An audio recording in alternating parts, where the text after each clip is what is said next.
नमस्कार. कामिनी kitchen and vlogs या चॅनलवरती आपल्या सर्वांचे खूप खूप स्वागत. रोज नाश्त्यामध्ये काय करायचं आहे हा सगळ्यांनाच प्रश्न पडतो. तर आमच्या लहानपणी आमची आई आम्हाला असा त्रिकोणी पराठा करून द्यायची. हा पराठा चहासोबत, बटाट्याच्या भाजीसोबत किंवा कांद्याच्या चटणीसोबत अत्यंत चविष्ट लागतो. हा पराठा बनवायला अगदी सोपा आणि झटपट बनणारा आहे. तर हा पराठा कसा बनवायचा आता आपण रेसिपीकडे वळूयात.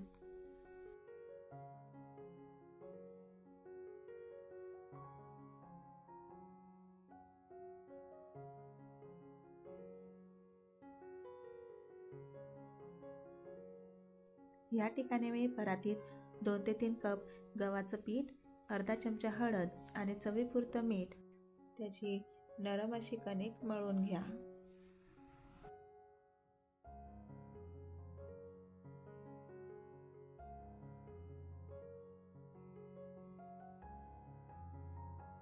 यात 2 चमचे तेल टाकून पुन्हा एकदा कणिक मळून घ्या. आता 10 मिनिटं कणिक तशीच राहू द्या. कणिक चांगली मुरली गेली आहे तर कणकेचे हवे त्या आकारात गोळे घेऊन त्याला लाटून घ्या. छोटा गोलाकार तयार झाल्यानंतर त्यावर तेल लावून त्रिकोणी आकारात तुंबळून घ्या. पाटल्याला आणि कणकेला तेल लावून पराठा त्रिकोणी आकारात लाटून घ्या. व्हिडिओमध्ये दाखविल्याप्रमाणे पराठा मोठ्या आकारात लाटून घ्या.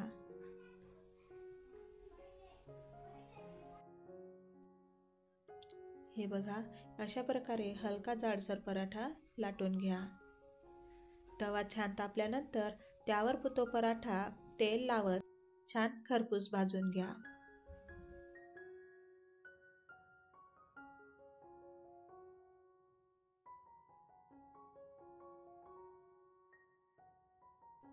सराटा किंवा कापडाच्या साहाय्याने तिन्ही कोपरांनी दाबत पराठा चांगला भाजून घ्या.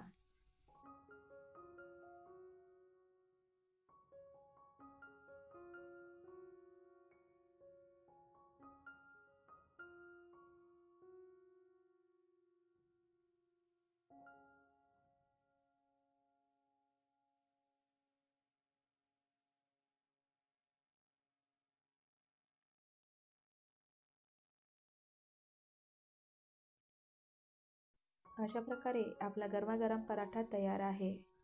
याच पद्धतीने आपण सर्व पराठे तयार करून घेऊयात.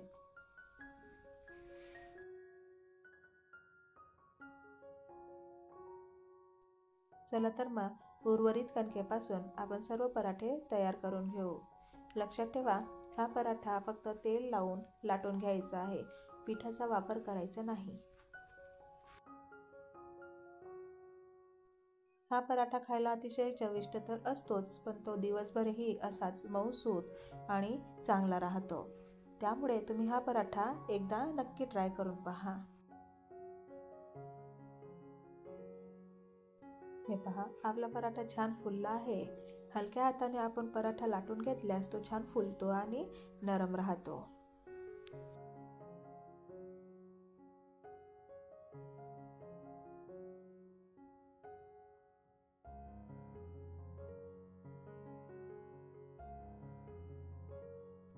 अशा पद्धतीने सगळे पराठे तयार आहेत. हे बघा, व्हिडिओ दाखवल्याप्रमाणे पराठा किती मऊ तयार झाला आहे. पोटांनीही खाता येतील असे हे पराठे असतात. तर तुम्ही देखील हा पराठा एकदा नक्की ट्राय करा. हा पराठा बटाट्याच्या भाजीसोबत, कांद्याच्या चटणीसोबत आणि चहासोबत अतिशय भन्नाट लागतो. तर ही रेसिपी एकदा तुम्ही नक्की ट्राय करून पहा.